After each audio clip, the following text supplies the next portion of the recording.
오늘 사도행전 11번째 시간입니다. 은혜로 구원받은 인생이라는 제목으로 함께 말씀을 나눌 때에 이 말씀의 제목의 주인공이 우리 모두가 될 수 있기를 예수님의 이름으로 축복합니다. 우리 인생은 어떤 인생입니까? 구원받은 인생인 줄 믿습니다. 그런데 무엇으로 구원받았습니까? 예수 그리스도의 십자가의 은혜로 구원받았으니 오늘 이 말씀의 제목이 우리 인생의 나를 향한 제목이 되어서 우리 이번 한 주도 구원받은 인생으로서 넉넉하게 살아갈 수 있기를 예수님의 이름으로 축복합니다. 우리는 학창시절에 별명이 하나쯤은 있었을 것이라고 생각이 됩니다. 그런데 이 초등학교 시절에는요, 제가 경험해 보니까 왜 이렇게 유치한지 이름을 가지고 별명 짓기가 일쑤였지요. 그래서 제 이름이 심수형이다 보니까 저는 반이 바뀌더라도 친구가 새롭게 생기더라도 항상 별명이 하나밖에 없었습니다. 저한테 다 뭐라 불렀을까요? 네, 심수봉이라고 불러요. 항상 그랬어요. 그래서 항상 그 심수봉 가수의 히트곡을 저한테 애들이 불러주는데 그러면서 저를 부르는 거예요. 참 유치하죠. 제가 설교를 시작하면서 왜 별명 이야기를 하는가 하면 우리가 1월부터 계속 주일 설교 본문으로 다루고 있는 사도행전에도 별명이 있기 때문에 그렇습니다. 여러분, 사도행전의 별명 한 번쯤 들어보셨을 텐데 혹시 아시는 분 계신가요? 이 사도행전의 별명은 성령행전이라고 불립니다. 왜냐하면 사도행전은 모든 것이 성령으로 시작되고 성령으로 이루어지기 때문에 성령의 일들을 다루고 있기 때문에 성령행전이라고 불립니다.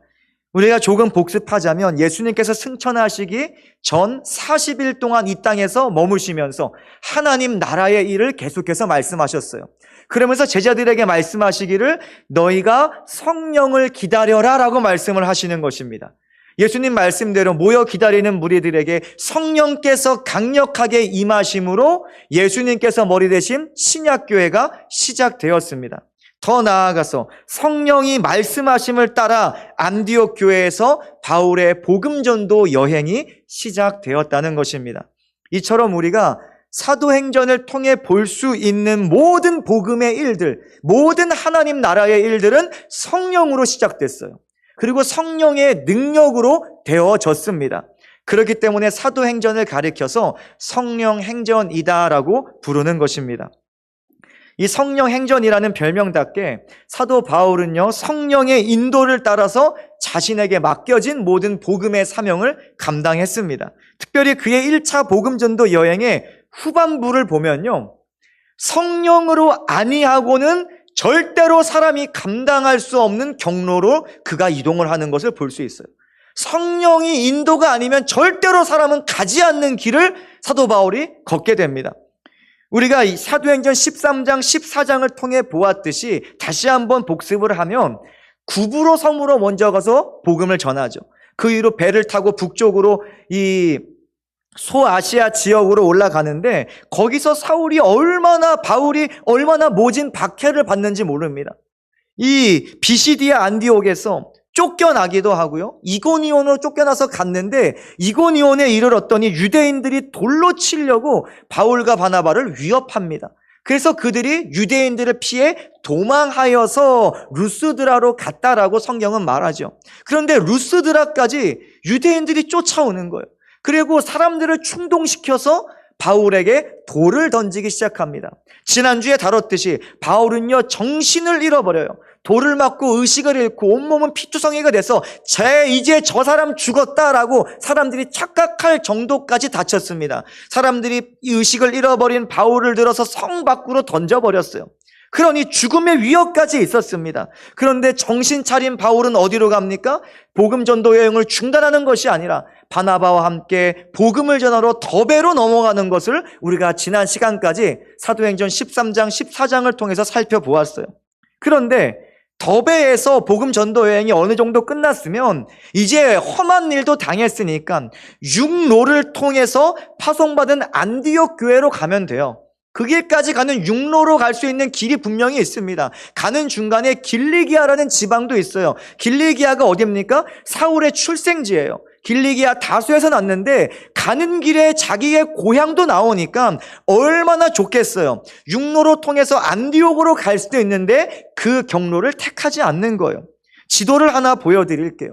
이제 돌아가는 거예요. 더베까지 찍고 돌아가서 근데 어디로 갑니까? 바울은 자신을 박해하고 심지어 돌을 던져 죽이려고 했던 유대인들이 득실거리는 곳으로 돌아가는 거예요. 더베에서 루스드라로 가고 루스드라에서 다시 이고니온으로 가고 이고니온에서 비시디아 안디옥으로 가는 것입니다. 특별히 루스드라에서는 어떤 일이 일어났어요? 돌에 맞아서 사람들이 자신을 내던지는 그것까지 겪었던 곳인데 그곳을 또 찾아가는 거예요. 여러분 같으면 더베에서 어디로 가시겠습니까? 루스드라로 돌아가시겠습니까? 아니면 육로를 통해서 저 동쪽으로 계속해서 나아가서 길리기아를 지나서 안디옥으로 가시겠습니까? 우리는 당연히 후자를 택할 거예요. 그런데 바울은요, 성령으로 충만한 사람이었습니다. 성령은요, 그를요, 안전한 길로 인도하지 않고요, 그 가운데 두려움을 뚫고 다시 한번 되도 왔던 길로 돌아가게 하셨다는 것입니다. 왜 그는 저 경로를 택했을까?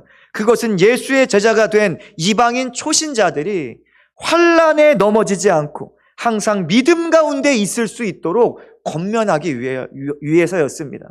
그러니 성령 충만한 바울은요, 두려움에 끌려다니지 않고요, 이 복음에 의해서 끌려다녔던 사람이에요.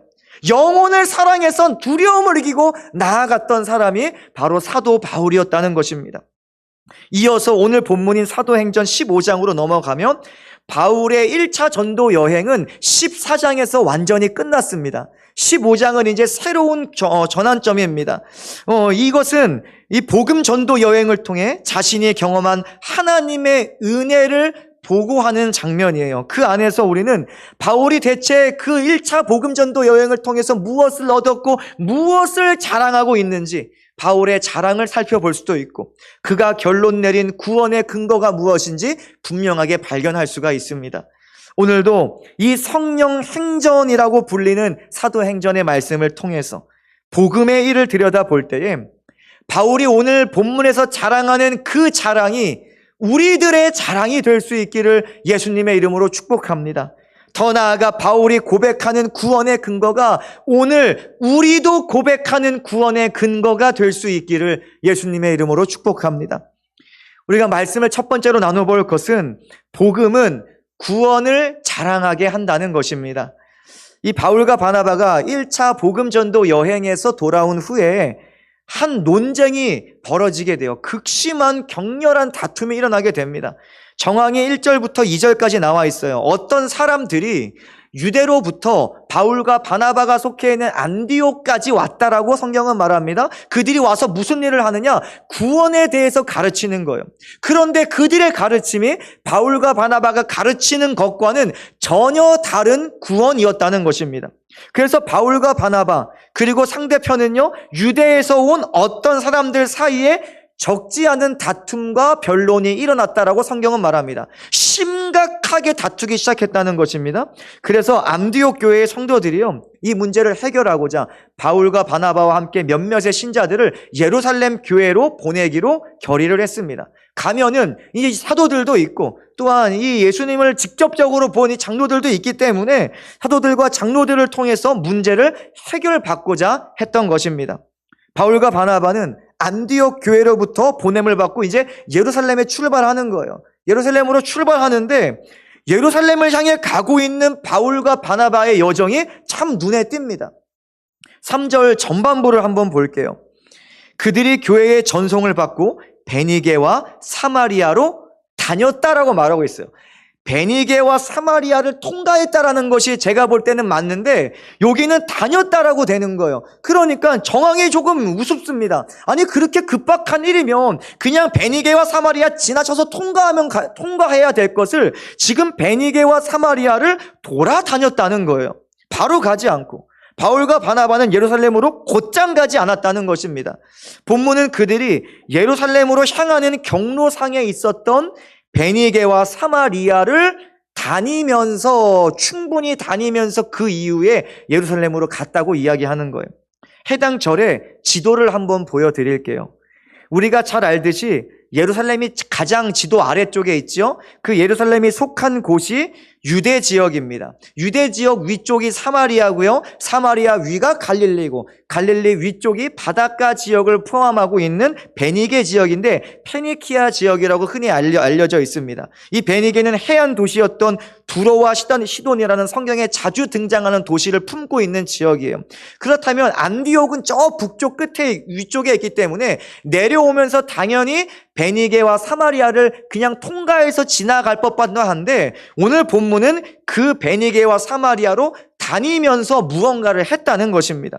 당시 바울과 바나바는 몇 명의 유대인 그리스도인들과 안디옥에서 심한 다툼을 했잖아요. 그러니까 급박한 사항을 지금 다루려고 가는 그 길에서 굳이 시간을 들여가면서 이 두 지역을 다녔다는 것입니다. 왜 그럴까? 제가 말씀을 묵상해 보니까 그것은 그들에게 베니게와 사마리아를 그냥 지나칠 수 없는 자랑거리가 있었기 때문입니다. 그러니 여러분에게 자랑거리가 하나 생겼다고 해봐요. 그거 가만둡니까? 얼마나 입이 근질거려요. 내가 어떤 자랑거리가 생기면요, 입이 근질거려서 가만히 있지 못합니다. 저기도 갔다가 여기도 갔다가 여기도 갔다가 온 동네반대 소문내고 다니기 마련입니다. 마찬가지로 이들에게도 도저히 입이 근질거려서 참을 수 없는 자랑거리가 있었다는 것이죠. 그래서요, 그들은 사마리아에 사는, 또한 베니게에 사는 이 형제들, 그리스도 안에 들어온 형제들을 그냥 지나칠 수 없었다는 것입니다. 대체 무엇이 바울과 바나바의 입을 가볍게 만들었을까요? 그들을 무엇이 그렇게 좋았길래 그냥 지나치지 못하고 쉴 새 없이 떠들며 그곳을 다녔을까? 제가 3절 후반부에 그 자랑이 무엇인지 발견을 했어요. 그래서 함께 나누길 원합니다. 저는 이 부분이 설교를 준비하면서 정말 은혜 받은 부분 중에 하나였어요. 3절 전체를 한번 볼까요? 그들이 교회의 전송을 받고 베니게와 사마리아로 다니며 이방인들이 주께 돌아온 일을 말하여 형제들을 다 크게 기쁘게 하더라. 베니게와 사마리아를 그냥 통과하지 않은 이유, 그 자랑거리가 이방인들이 주께 돌아온 일, 그것이 얼마나 자랑스러웠고 얼마나 기뻤으면 그것 때문에 그 일을 전하느라 이 베니게와 사마리아를 돌아다녔다는 것입니다. 여러분, 그들에게 자랑할 만한 복음의 열매가 있었기 때문에, 복음의 열매가 얼마나 자랑스럽고 기쁜지, 그들이 가던 발걸음도 잠시 멈추고 자랑할 만한 그러한 가치가 있었다는 것입니다. 성경을 보니까 이방인이 주께 돌아온 일을 말하며 베니게와 사마리아를 지났다. 이방인도 복음을 믿음으로 구원받았음이 너무나 기뻤다는 거예요. 근데 분명히 우리가 생각할 때 1차 전도 여행 때 이방인이 복음을 믿고 돌아온 일뿐이었습니까? 아니잖아요. 그가 구브로에 갔을 때 방해하는 자도 있었고 바예수라는 거짓 마술사도 있었고, 그리고 소아시아 지역에서는 돌에 맞기도 했어요. 돌에 맞기도 하면서 죽음이 될 때까지, 의식을 잃을 때까지 그런 험한 일까지 당했는데 그 일은요, 온데간데 없는 거예요. 그 일은 다 잊어버린 것 같아요. 그 시간은 잊어버린 듯 오직 1차 복음 전도 여행 때에 하나님의 은혜로 말미암은 구원의 일들, 생명의 일들을 자랑하고 있는 바울과 바나바를 우리가 살펴볼 수 있습니다. 이처럼 복음은요, 구원을 자랑하게 합니다. 또한 구원을 주시는 하나님을 자랑하게 해요. 그래서요, 복음이 자랑하게 하는 것은 육신의 잘됨이 아니라 영혼의 잘됨을 자랑하게 한다는 것입니다. 더 나아가서 복음이 자랑하게 하는 것은 잘됨 그 자체가 아니라 잘되게 하시는 하나님을 자랑하고 그 은혜를 자랑하게 하는 것입니다. 그렇기에 복음은요, 우리의 삶에서 사업이 잘 돼서 부유해지는 인생 역전을 자랑하게 하는 것이 아니라 죄 사함 받아서 어둠의 권세에서 빛의 권세로 나온 죄 사함을 자랑하게 한다는 것이죠. 복음은 병 고침 받은 기적을 자랑하는 것이 아니라 치료해 주신 하나님의 은혜를 자랑하게 하는 것입니다. 우리가 성경의 관점을 바로 알 수 있는 지혜가 있을 수 있기를 예수님의 이름으로 축복합니다. 바울을 볼까요? 바울은 분명히 루스드라에서 평생 걷지 못하던 자를 걷게 했어요. 그를 주목하면 보면서 내 발로 일어나 걸으라 말할 때에 그가 즉시 일어나 걸었습니다. 그러니 바울에게 이것이 얼마나 큰 자랑거리겠어요. 우리에게는 큰 자랑거리겠죠. 야, 내가 사람을 일어나 걷게 했어. 평생 걷지 못하던 저 내가 걷게 만들었어. 얼마나 자랑할 거예요. 그런데 이것은 바울의 자랑거리가 아니었다는 것입니다. 내가 걷지 못하던 자를 고쳤어. 그는 절대로 성경에서 이런 자랑한 적이 없습니다. 조금도 없어요. 그가 베니게와 사마리아를 지나며 그곳에 있는 주님의 몸된 교회의 형제들에게 자랑한 것은 하나님께서 복음을 믿는 사람을 구원하신 일이었습니다. 생명을 구원하신 일, 죄에서 구원하여 살게 하신 일을 자랑하더라는 거예요. 분명히 그 사람들이 듣기에 내가 병든 자를 고치고 안진뱅이를 일으키고 얼마나 놀랄 거예요. 그거는 안중에도 없는 거예요. 그가 돌 맞았는데 살아난 것, 그거 말하면 얼마나 재밌어 할 거예요. 그거 자랑거리가 아닌 거예요. 하나님께서 인생을 구원하셨다. 하나님께서 죄로 죽은 자들을 일으켜 세우셨다. 믿음으로 은혜 받게 하셨다. 이것을 자랑한 것입니다. 또 다른 예로 마태복음 9장을 보면 두 맹인이 나옵니다. 앞을 보지 못해요. 그가 예수께서 지나간다는 소리를 듣고 예수님께 외치기 시작합니다. 다윗의 자손 예수여, 나를 불쌍히 여기소서. 성경을 보니까 예수님께서 그들의 눈을 만져주셨다고 말씀하고 있어요. 만져주시면서 너희의 믿음대로 될지어다. 그 즉시 눈이 떠졌다는 것입니다.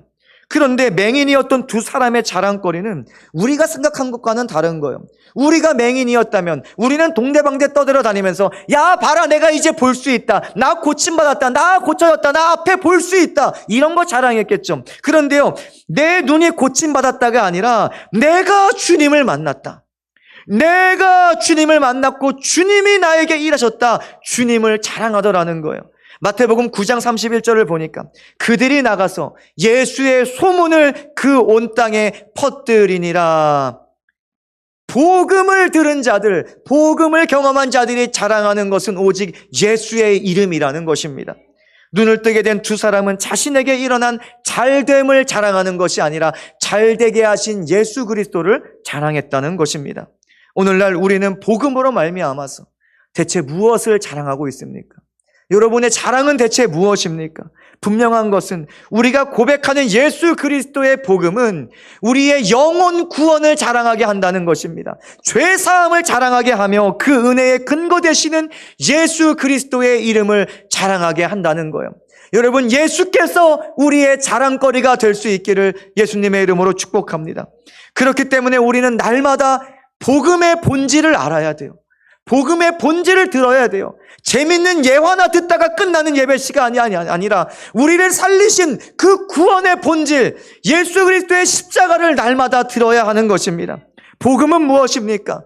죄로부터 구원하시기 위해 하나님께서 세상에 주신 죄 사함의 유일한 길이라는 것입니다. 육의 역전이 아니라 죄로 죽은 영의 역전을 위해 주신 구원의 길이 예수 그리스도의 복음이라는 것이죠. 죄인에서 의인되게 하는 것, 어둠의 권세에서 빛의 권세로 나오게 하는 것, 이 땅의 소망에서 영원한 하늘의 소망을 바라보게 하는 것, 하나님의 원수였던 우리가 이제는 하나님의 자녀가 되게 하는 것, 그것이 복음의 본질이라는 것입니다. 우리를 위한 복된 소식인 거예요.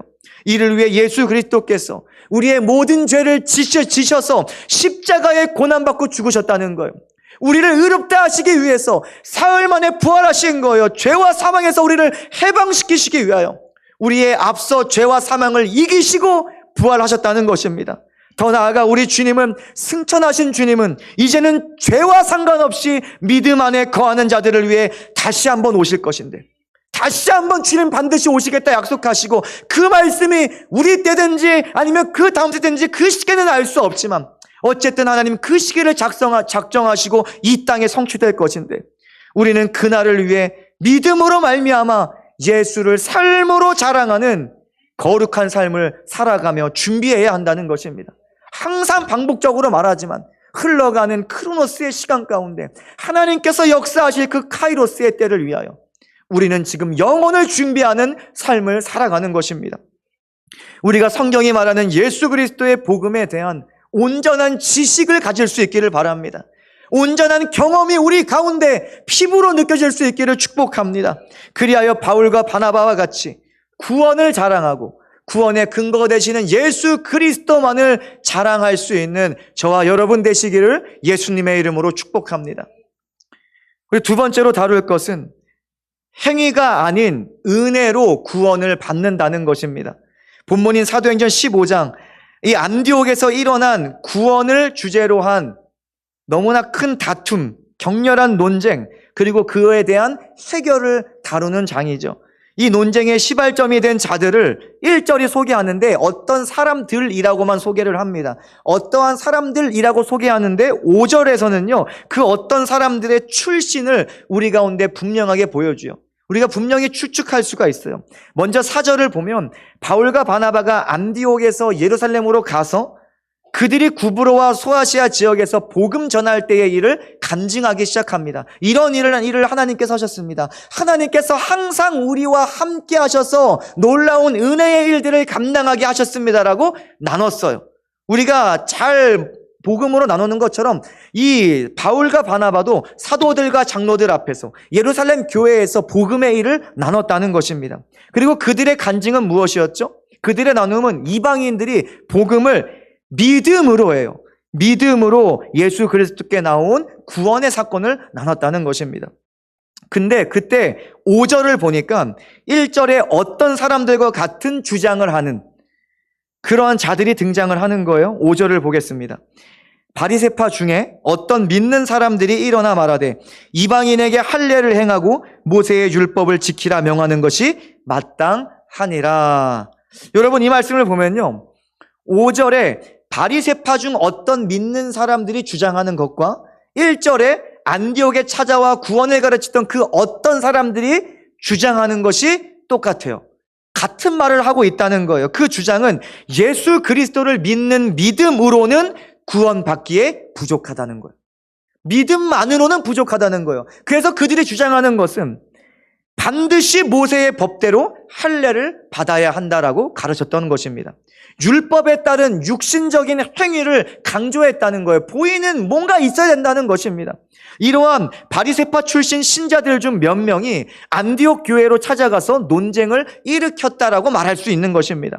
심지어 이들의 행보를 보면요, 예루살렘 교회의 사도들과 장로들과는 전혀 상관없이 독자적으로 이루어졌음을 분명히 볼 수 있는데, 사도행전 15장 24절을 보면 우리 가운데 어떤 사람들이 우리의 지시도 없이 나가서 말로 너희를 괴롭게 하고 마음을 혼란하게 한다라고 말하는 거예요. 그러니 사도들도 모르고 장로들도 모르고 교회도 모르고 아무도 모르게 이 바리새파 출신의 믿는 자들이 안디옥으로 가서 그들이 가지고 있는 잘못된 복음 지식을 주장하며 가르쳤다는 것입니다. 이 구원 논쟁에 있어 사도 바울이 주장하는 것은 너무나 한결같아요. 바로 그 어떠한 율법적인 행위를 지킴으로 구원받는 것이 아니라 예수 그리스도의 은혜로 구원받는다는 것입니다.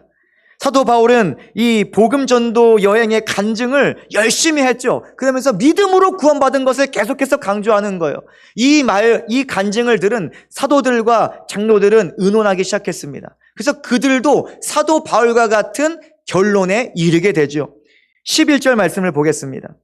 그러나 우리는 그들이 우리와 동일하게 주 예수의 은혜로 구원받는 줄을 믿노라. 뭐라고 결론 내리는 거예요? 주 예수의 은혜로 구원받는 줄 믿노라. 오늘 우리도 구원에 있어서 분명하게 해야 되는 것이 있어요. 이것은 타협하면 안 되고 분명하게 갖고 있어야 하는 것이 있는데, 예수 그리스도의 복음은 구원을 주기에 충분하다는 것입니다. 구원을 주기에 충분합니다. 조금도 부족한 것이 없습니다. 더할 것도 없고 뺄 것도 없는, 여러분, 구원을 주시는 완전하고 완벽한 하나님의 능력인 것입니다. 우리는 구원의 근거를 자꾸만 우리 자신에게서 찾으려고 할 때가 많아요. 그래서 말하기를 내가 이거 해야지 구원받을 수 있어. 내가 저 경지에 도달해야지만 구원받을 수 있어. 오늘 이번 주도 내가 하나님 말씀대로 살지 못했으니까 나는 구원받지 못할 거야. 자꾸만 구원의 기준을 누구에게 두는 거예요? 나에게 두는 거예요. 내가 해야지, 내가 이거 해야지, 내가 해야지. 자꾸만 나에게 두는데 이것은 잘못된 것입니다. 우리 자신의 행위가 구원의 근거가 되어서는 안 된다는 것입니다. 나 자신이 구원의 근거가 된다면 이 세상 그 누구도 구원받을 수 없어요. 왜냐? 모든 사람은 연약하기 때문입니다. 모든 사람은 연약하여 실족할 수밖에 없어요. 미혹될 수밖에 없고 약하여서 자꾸만 넘어질 수밖에 없어요. 자꾸 행위가 나의 행위가 구원의 기준이 되면요, 날마다 주눅들고 날마다 낙심하고 날마다 나는 이제 더 이상 하나님 앞에 낯이 없다, 하나님을 떠나게 되는 거예요. 사랑하는 성도님, 구원은 사람 하기 나름이 아니에요. 구원은 사람 하기 나름이 아니라 우리의 행위에 달린 것이 아님을 우리는 반드시 기억해야 됩니다. 이미 하나님께서 예수 그리스도의 십자가의 죽음과 부활을 통해 구원의 길을 완성하셨어요. 우리가 더할 것도 없고 뺄 것도 없이 이미 하나님께서 완성하셨어요. 이미 완벽한 구원의 길이 우리 가운데 마련되어 있다는 것입니다. 이미 2000년 전에 하나님의 아들이신 예수 그리스도께서 흠 없는 제물 되셔서 우리 죄를 대신해서 자신을 속죄 제물로, 화목 제물로 하나님께 드리셨다는 거예요. 이미 단번에 완전하고 영원하고 온전한 제사를 하나님께 드리셨다는 것입니다. 우리에게 달려있는 것이 아니라 이미 하나님께서 끝내셨어요. 이미 하나님께서 완성하셨습니다. 오늘 우리는 내가 잘해서 나의 행위로 구원받는 것이 아니라 예수 그리스도께서 나의 죄를 대속하신 구원자이심을 믿음으로 말미암아 구원받는 것입니다. 다시 말해 사람의 행위가 아니라 하나님의 은혜로 구원받게 되는 것입니다. 우리는 바리새파 출신 신자들과 같이 복음을 오해해서는 안 돼요. 이들은요, 태어나면서부터 평생을 율법에 매여 사는 사람들이었습니다. 모세 율법, 그 토라에 기록된 613개의 계명을 엄격하게 지키며 살아온 자들. 그런데 말씀이신 예수 그리스도께서 육신을 입고 이 세상에 오셔서 모든 구속 사역을 완성하셨기 때문에 이제는 육체의 할례를 외칠 것이 아니라 마음의 할례를 외쳐야 한다는 거예요. 로마서 말씀을 보니까 할례는 마음에 할지니 영에 있고 율법 조문에 있지 아니한 것이라. 여러분, 더 이상 구원에 있어서 육체를 칼로 베는 육의 할례는 없는 거예요. 행위로서 구원받을 수 있는 길은 없는 것입니다. 여러분, 오직 예수 그리스도의 복음을 믿음으로 말미암는 마음의 할례만이 있을 뿐이에요. 옛사람의 죄의 본성, 우리 옛사람으로 가득 찼던 그 죄의 본성, 성령의 능력으로 베어버리는 영의 할례만이 우리 가운데 주어졌다는 것입니다. 골로새서 말씀을 보니까 또 그 안에서 너희가 손으로 하지 아니한 할례를 받았으니, 손으로 하지 아니한 할례를 받았다는 거예요. 곧 육의 몸을 벗는 것이요 그리스도의 할례다. 여러분, 이제는 예수 그리스도의 할례를 우리가 해야 하는데 그것은 마음의 할례요, 영의 할례요. 우리가 믿음으로 받는 할례라는 것입니다. 오늘 우리는 예수 그리스도를 믿음으로 죄의 지배를 받던 옛사람은 우리 죄를 대신 지신 예수 그리스도와 함께 장사되었습니다. 옛사람은 예수님과 함께 죽었다는 거예요. 이제는 어떻게 되었습니까? 예수께서 부활하심으로 말미암아서 우리도 예수의 새 생명으로 산 인생이 되었다는 것입니다. 예수를 믿음으로 말미암아 하나님의 은혜로서 죄의 몸은 죽은 거예요. 이제 죄의 몸은 죽고 의롭고 거룩하신 예수의 생명으로 살게 되었다는 것입니다. 이번 한 주도 우리가 누구인지를 기억해야 돼요.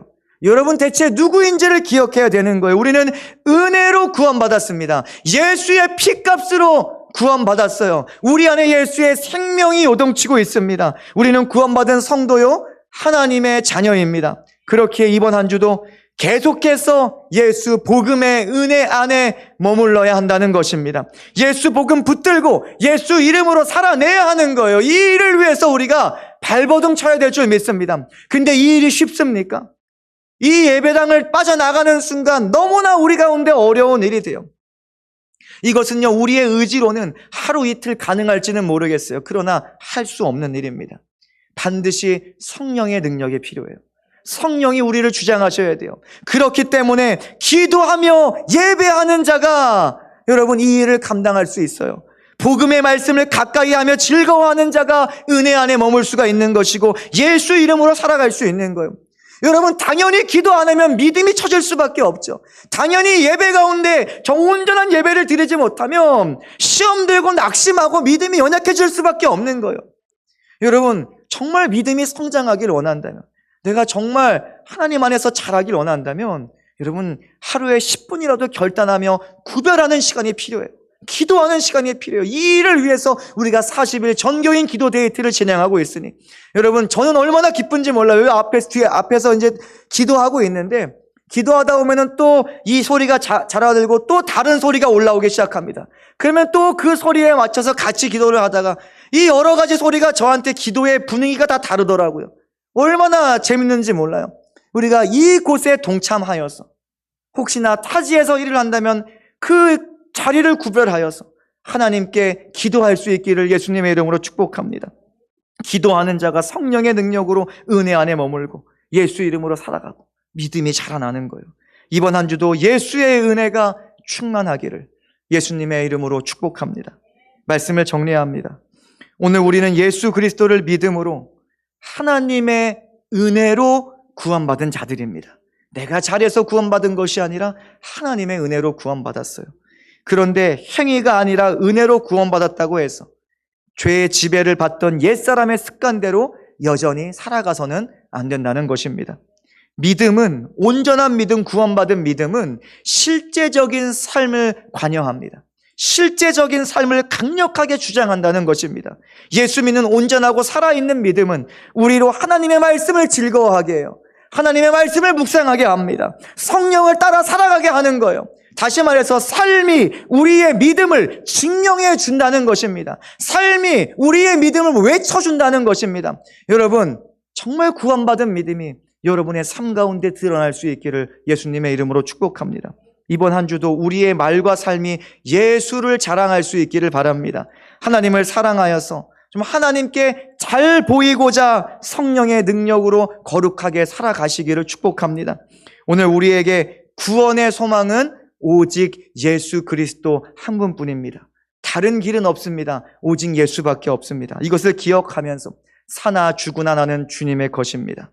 하나님의 영광을 위해 살아가며 사명 감당하는 원주 성도교회와 모든 구원받은 하나님의 자녀 될 수 있기를 예수님의 이름으로 축원합니다.